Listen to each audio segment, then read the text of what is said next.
Доброго дня, я Савайло Анатолій. Запрошую підписатися на мій канал YouTube. В наш час стала актуальна тема генераторів. Тому, звісно, я не став стояти осторонь і також зайнявся цією темою, продажею. Стараюсь продавати по реальним цінам, не мародерствую, маю невеличку націнку, якась частина з грошей йде на ЗСУ.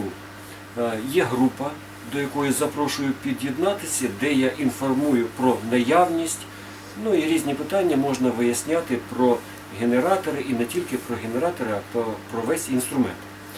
Ви знаєте, що є офіційні постачальники, є неофіційні постачальники, фізичні особи, які возять за кордону інвертори.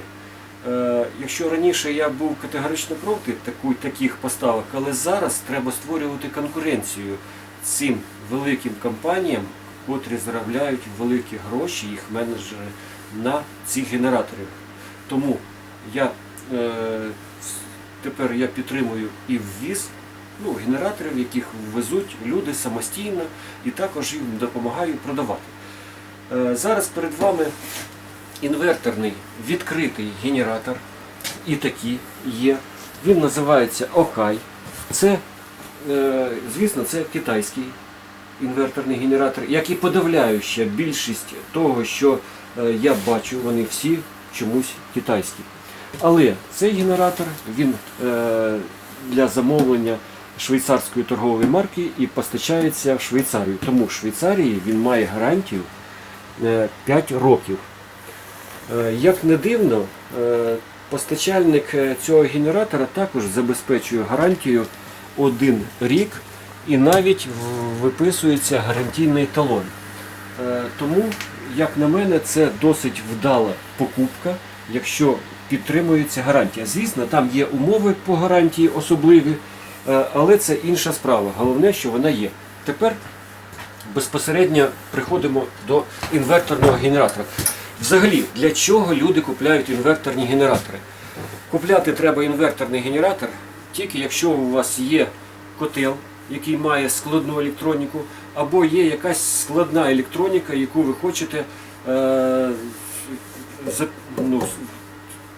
хочете, запитати.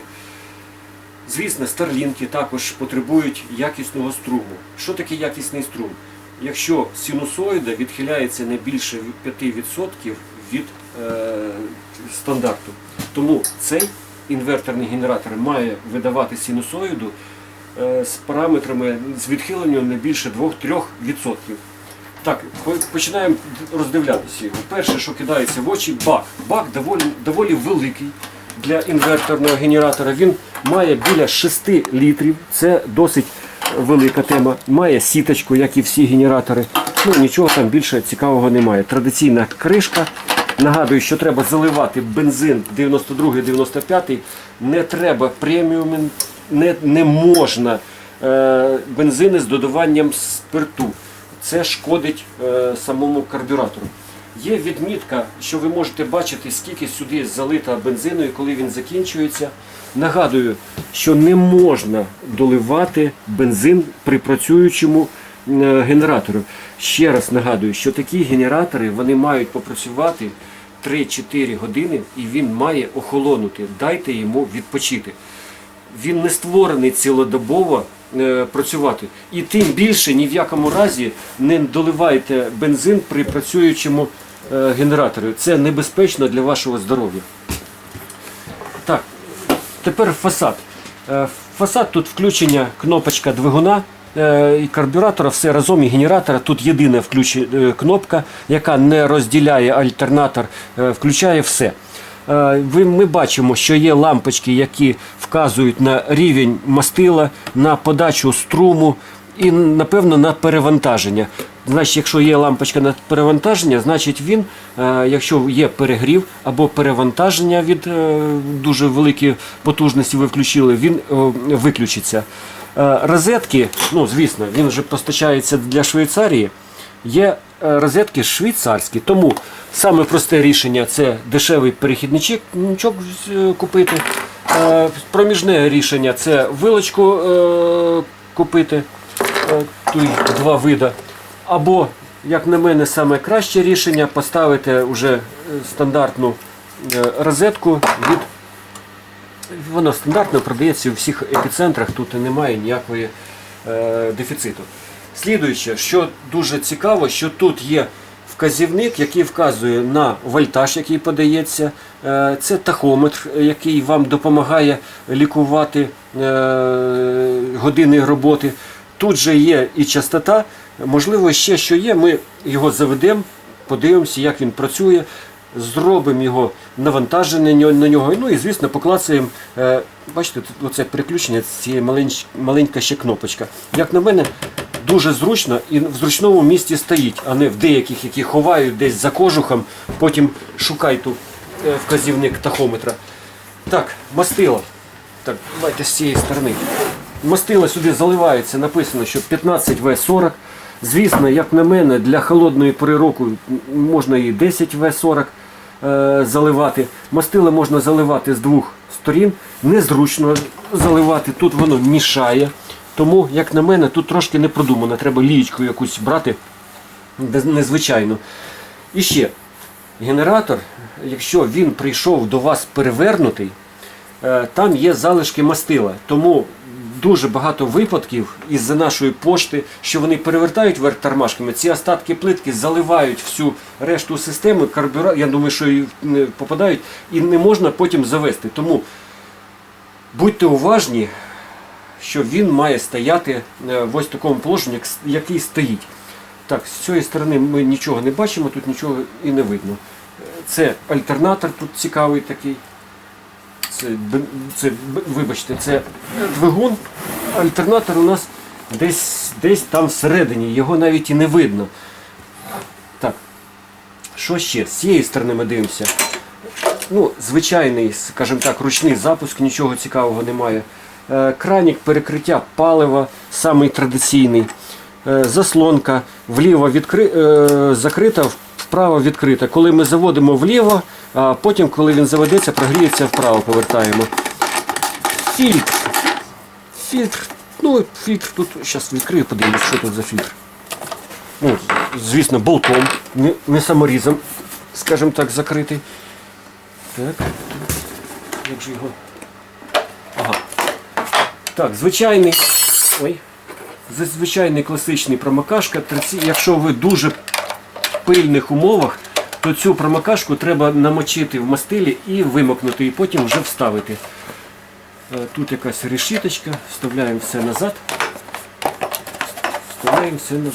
Так, закриваємо. Так, закрутили, зафіксували, бо зараз будемо заводити, щоб воно там нічого не теліпалося. Дивимося з цієї сторони. Як ви бачите, шикарний доступ до свічки запалювання. Свічки час від часу треба чистити, тому, як на мене, треба, щоб був доступ нормальний. Вихлопна труба, як ви бачите, тут можна під'єднати зовнішню трубу і зажати хомутами. Тут є місце, тому, як на мене, дуже зручно. Це для тих, хто ставить в приміщенню, там, де не хоче, щоб був дим. Але пам'ятайте, що ні в якому разі не можна жити там, де працює генератор. Це небезпечно для життя, вашого життя. Так, що ми дивимося? Злив. Присутній злив масла. Але, звісно, як на мене, шприц – це дешевий виріб. Ним можна зручно і залити, і витягнути масло через заливну горловину, щоб не користуватися цим зливом. Ну, бо його попробуйте зібрати, то мастило, ну, незручно, як на мене.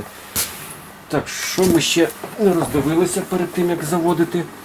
Ну, що ви також, масло можна заливати з двох сторін в картер. Датчика масла не видно, але він є, бо є лампочка, яка інформує про рівень масла. І тому ви не заведете цей двигун, якщо немає мастила. Є ось такі, тут, бачите, амортизатори стоять не тільки на двигуну з альтернатором, а і ще знизу на корпусі. Це, повірте, рідко таке буває. Масло сюди влазить всього-навсього 600 грам. Тому зараз заливаємо масло, запускаємо, перевіряємо під навантаженням і викладаю в групу, буду продавати. Ще додивився, що вся електроніка, вона відкрита. Це і добре, і погано. Вона, бачите, має ось такий корпус є, який забезпечує охолодження. І це дуже добре, бо інвертори не люблять перегрівання. Тут все відкрито, тому охолодження тут гарантовано. Тут не буде виходу з ладу з охолодженням. Звісно, воно все відкрите, якщо ви бачите. Туди може попадати пил, бруд. Тому будьте уважні, як на мене, треба його використовувати в захищених якихось умовах. На вулиці під дощем треба якийсь каркас робити, щоб не попадало туди бруд. Все, переходимо до заведення. Хотів сказати, що він для такої потужності досить легкий. Він важить всього-навсього 26 кг. Залили бензин і ви відразу бачите, що спрацьовує показник, показує рівень. Приблизно півбака залили. Слідуючі дії. Заслонку ми закриваємо. Відкриваємо кранік вниз. Ось показано, що вниз має бути. Відкрито. Включаємо кнопочку запалювання. І пробуємо заводити. Так. Інвертори взагалі, як не дивно, чомусь тяжче заводяться, ніж звичайні. Ми дотягнули до упора і плавно опускаємо. Перевірили, наскільки можна шморгати, як хтось нам сказав. І так, вліво, включимо, спробуємо. Ні.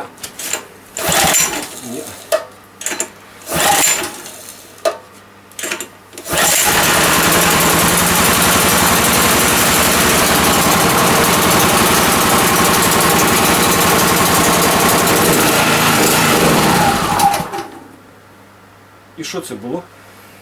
Мабуть, трошки ще рано держати його.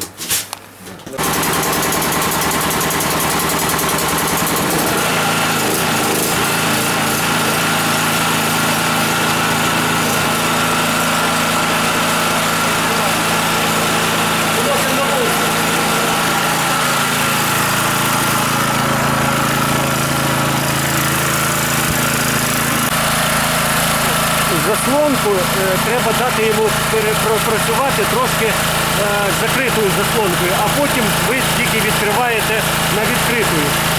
Зараз ми даємо йому 5 хвилин попрацювати, щоб він нагрівся, а потім будемо давати навантаження. Як на мене, він, звісно, були генератори, які були у мене і технічні, але були генератори, які, звісно, набагато гучніші. Це приблизно для мене середня гучність. Хай попрацює трошки.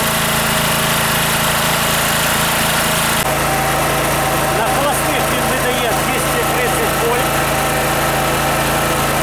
50 Гц. І він попрацював у нас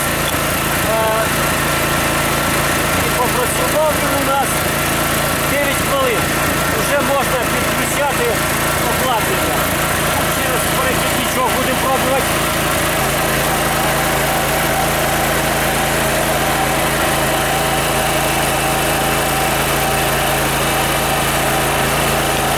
Ставили. Так, що ми будемо підключати? Дивіться. Ось перевіримо. Оце нагрівальна така пічка. Обігрівач. Давайте включимо його в перше положення і подивимося, скільки він бере.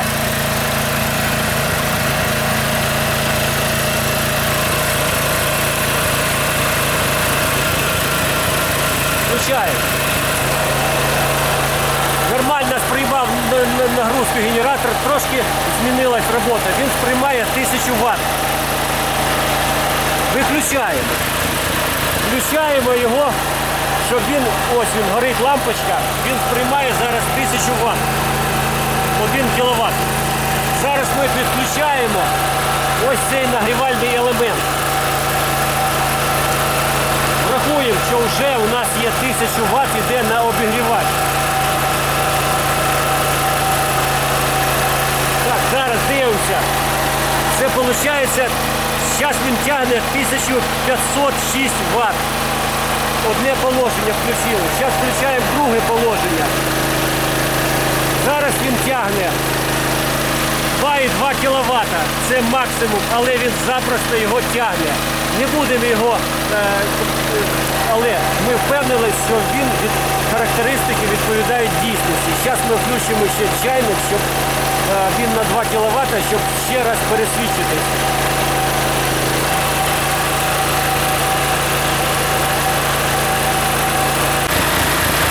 Так, зараз беремо чайник. Чайник на 2 кВт, тефаль, половинка води налили. І пробуємо його закипятити. Ого, бачили, який перегруз був. А зараз 2,70, більше навіть 2 кВт, і генератор впевнено працює. Подивіться, немає лампочки перегрузу, він впевнено працює. Він видає те навантаження, яке задекларовано. Так що це достойний апарат. Зараз продовжую, виключаю його. О, чайник закипає трошки. Даний генератор, як на мене, повністю виконує свої зобов'язання. Він стабільно працював на нормальному вольтажу, нормальна частота, і я впевнений, що його вистачить на всі 2,2 кВт номіналом, які тут задекларовані. Але він може і більше потягнути, але не можна цим, ну, скажімо так, користуватися. От написано 2,2 кВт, щоб він у вас служив довго і щасливо, навіть трошки менше. 2 кВт, 2,1 не можна інверторні перегружати довго. Забыл обратиться к россиянам. Пошли вон с моего канала, пошли вон с моей страны. Вам не место в цивілізованому мире. А до моїх підписників слідкуйте, я і постачаю їх, і продаю. Можете звертатися до мене з різними консультаціями. Я ще можу, допоможу всіх питанням, які пов'язані з електроінструментом та генератором. Слава Україні! Ми переможемо, ми виженемо цю нечисть з нашої країни.